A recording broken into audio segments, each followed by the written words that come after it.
পিথাগোরাসের উপপাদ্যের বিস্তৃতি।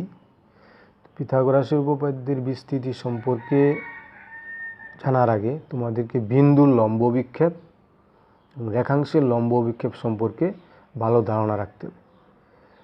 তো আমি আজকে বিন্দুর লম্ব বিক্ষেপ এবং রেখাংশের লম্ব বিক্ষেপ নিয়ে আলোচনা করব।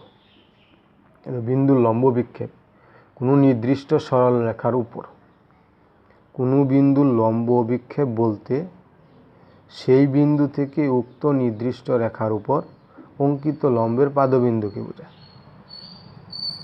কোনো নির্দিষ্ট সরল রেখার উপর কোনো বিন্দুর লম্ব বিক্ষেপ বলতে সেই বিন্দু থেকে উক্ত নির্দিষ্ট রেখার উপর অঙ্কিত লম্বের পাদবিন্দুকে বোঝায়।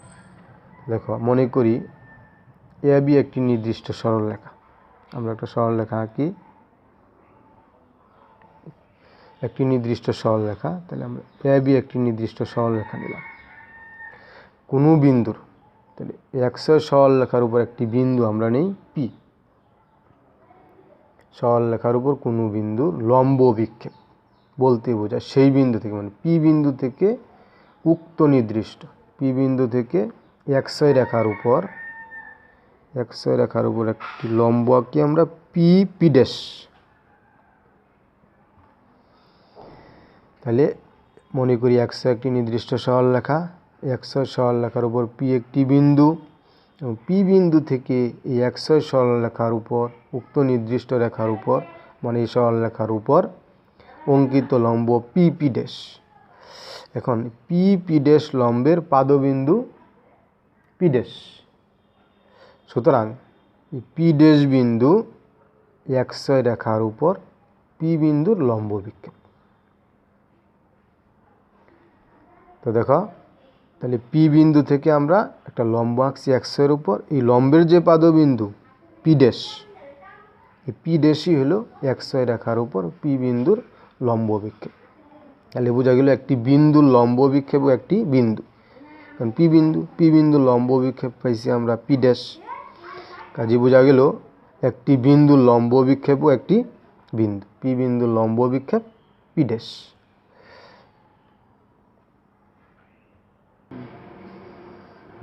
এবার দেখো রেখাংশের লম্ব বিক্ষেপ। রেখাংশের, আমরা আগে বলছিলাম বিন্দুর লম্ব বিক্ষেপ, এবার একটি রেখাংশের লম্ব বিক্ষেপ। তো এ বি একটি রেখাংশ নেই, এ বি একটি রেখাংশ। এ বি রেখাংশের প্রান্ত বিন্দু দ্বয় এ ও বি। এ বিন্দু থেকে আমরা এক্সের উপর একটি লম্ব আঁকি, এ ড্যাশ একটি লম্ব আঁকলাম। আবার বি বিন্দু থেকে এক্সের রেখার উপর একটি লম্ব পি বি ড্যাশ। এ বিন্দু থেকে একটি লম্ব আঁকলাম আমরা এ ড্যাশ। বি বিন্দু থেকে একটি লম্ব আঁকলাম বি বি ড্যাশ। তাহলে এ ড্যাশ লম্বের পাদবিন্দু A dash, B B dash লম্বের পাদবিন্দু বি ড্যাশ। তাহলে এ বিন্দুর লম্ব বিক্ষেপ এ ড্যাশ, বি বিন্দুর লম্ব বিক্ষেপ বি ড্যাশ। তাহলে এ বি রেখার যে ছায়াটা হলো এ ড্যাশ বি ড্যাশ, তাহলে এ বি রেখাংশের লম্ব বিক্ষেপ হলো এ ড্যাশ বি ড্যাশ।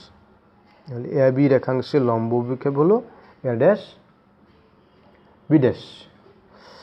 তাহলে আমরা রেখাংশের বলতে পারি এক্সই রেখাংশের উপর এ বি রেখাংশের লম্ব বিক্ষেপ এ ড্যাশ এবং বি ড্যাশ।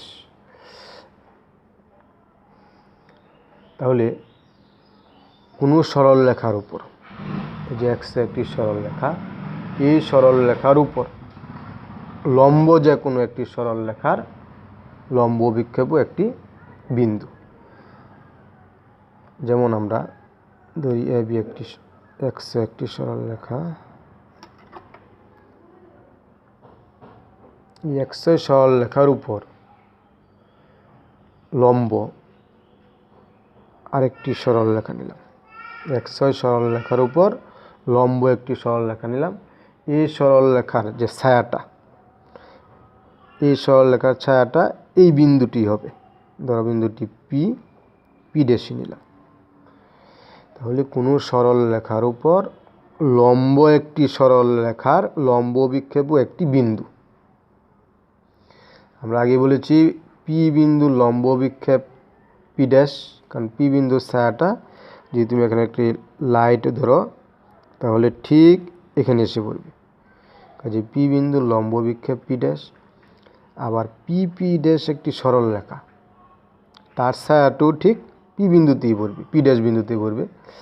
কাজে বলা যায় পি পি ড্যাশ যে সরল রেখা এর লম্ব বিক্ষেপ পি ড্যাশ। কাজে যে কোনো সরল রেখার উপর লম্ব আরেকটি সরল রেখার লম্ব বিক্ষেপ একটি বিন্দু, আর এই লম্ব বিক্ষেপের দৈর্ঘ্য হবে কি 0। এই যে লম্ব সরল রেখা, এই সরল রেখার লম্ব বিক্ষেপের দৈর্ঘ্যটা হবে 0, কারণ একটা বিন্দু, আমরা জানি বিন্দুর কি নেই, দৈর্ঘ্য নাই, প্রস্থ নেই, উচ্চতা নেই, শুধু অবস্থিতি আছে। কাজে যেহেতু পি পি ড্যাশ সরল রেখার লম্ব বিক্ষেপ পি ড্যাশ একটি বিন্দু, কাজে পি পি ড্যাশ সরল রেখার লম্ব বিক্ষেপও একটি বিন্দু এবং তার দৈর্ঘ্য কি 0। পি পি ড্যাশ সরল রেখার লম্ব বিক্ষেপের দৈর্ঘ্য 0। তাহলে আমরা বিন্দুর লম্ব বিক্ষেপ এবং রেখাংশের লম্ব বিক্ষেপ থেকে আরও কিছু সিদ্ধান্তে আসতে পারি। যেমন কোনো রেখার উপর কোনো বিন্দু থেকে অঙ্কিত লম্বের পাদবিন্দু ওই বিন্দুর লম্ব বিক্ষেপ। কোনো সরল রেখার উপর বা কোনো সরল রেখার উপর কোনো বিন্দু থেকে অঙ্কিত লম্বের পাদবিন্দুই ওই বিন্দুর লম্ব বিক্ষেপ। কোনো সরল রেখার উপর একটি বিন্দু থেকে অঙ্কিত লম্বের পাদবিন্দু ওই বিন্দুর কি লম্ব বিক্ষেপ। তাহলে পি বিন্দুর লম্ব বিক্ষেপ পি ড্যাশ। আবার কোনো রেখার উপর ওই রেখার লম্ব রেখাংশের লম্ব বিক্ষেপ একটি বিন্দু যার দৈর্ঘ্য 0। কারণ আমরা বলছি আবার একটি সরল রেখা XY, এর উপর যদি একটি সরল রেখা আঁকা হয় এবং সেই সরল রেখা যদি লম্ব হয়, যেমন পি পি ড্যাশ একটি সরল রেখা, এটা XY সরল রেখার উপর লম্ব, কাজে পি পি ড্যাশ সরল রেখার লম্ব বিক্ষেপও একটি বিন্দু হবে এবং যার দৈর্ঘ্য হবে কি একটি 0। আবার কোনো রেখার সমান্তরাল যদি হয়, যেমন আমরা XY একটি সরল রেখা, এর সমান্তরাল যদি আমরা আরেকটি রেখা আঁকি এবি, যদি সমান্তরাল হয় সেই ক্ষেত্রে A dash B B dash, XY সরল রেখার সমান্তরাল আরেকটি রেখা নিলাম আমরা এবি। সেই ক্ষেত্রে এই এ বি রেখাংশের প্রান্তবিন্দু এ এবং বি, এ থেকে আমরা লম্ব আঁকলাম এ ড্যাশ, বি থেকে লম্ব আঁকলাম আমরা B B dash. A B রেখাংশের লম্ব বিক্ষেপ এ ড্যাশ বি ড্যাশ। সেক্ষেত্রে এ বি রেখাংশের লম্ব বিক্ষেপ এ dash B dash, A B এর কী হবে, সমান হবে, দৈর্ঘ্যে সমান হবে। কোনো সরল রেখার সমান্তরাল যদি কোনো রেখা আঁকা হয় এবং সেই রেখার লম্ব বিক্ষেপ যদি আমরা আঁকি, তাহলে এই রেখার লম্ব বিক্ষেপ এই রেখার সমান হবে, অর্থাৎ এ বি রেখাংশের লম্ব বিক্ষেপ এ ড্যাশ বি ড্যাশ এর কী হবে, সমান হবে। আচ্ছা, আরেকটি জিনিস আমরা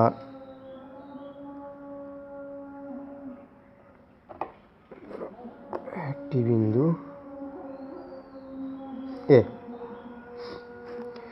এ বিন্দু লম্ব বিক্ষেপ এ ড্যাশ, এটাকে যে আস্তে আস্তে ছোটো করি, এখানে নিয়ে আবার এখানে আনি, আস্তে আস্তে এখানে আনি, এখানে আনি, তাহলে এ যদি আস্তে আস্তে নিচে নিয়ে আসি, তাহলে এই এ বিন্দুটা কি এই XY সরল রেখার উপর পতিত হলো। কাজে যে কোনো রেখার উপর একটি বিন্দু লম্ব বিক্ষেপ এই বিন্দু নিজে, এ বিন্দুর লম্ব বিক্ষেপ আমরা বলছি এ ড্যাশ, কিন্তু এটাকে যে আস্তে আস্তে কেটে এ ছিল একটু, এখান থেকে কেটে যদি এখানে আনো, এখান থেকে কেটে এখানে, এখান থেকে কেটে এখানে, এখান থেকে আবার ছোটো করে যদি XY উপর পতিত হয়, সেই ক্ষেত্রে এই এ বিন্দুর লম্ব বিক্ষেপ হবে এ বিন্দু নিজেই, সেক্ষেত্রে এ বিন্দুর লম্ব বিক্ষেপ এ বিন্দু নিচে। এখন যদি আমরা রেখাটা এরকম হয় এ বি, সেক্ষেত্রে এ বি রেখাংশের লম্ব বিক্ষেপ কী হবে? এখানে এ বিন্দুর লম্ব বিক্ষেপ এ ড্যাশ বা এ নিজে, বি বিন্দুর লম্ব বিক্ষেপ বি ড্যাশ। আমরা এখানে এ বি রেখাংশের লম্ব বিক্ষেপ হবে এ বি ড্যাশ, কারণ এ বিন্দুটা এটাই, কারণ এই এ বিন্দুর লম্ব বিক্ষেপ এ নিজেই, কারণ এ বিন্দুটা এক্সের রেখার উপর অবস্থিত। কাজ এ বি রেখাংশের লম্ব বিক্ষেপ হবে এ বি ড্যাশ। ধন্যবাদ শিক্ষার্থী বন্ধুরা, আশা করি তোমরা বিন্দুর লম্ব বিক্ষেপ এবং রেখাংশের লম্ব বিক্ষেপ বুঝতে পেরেছ।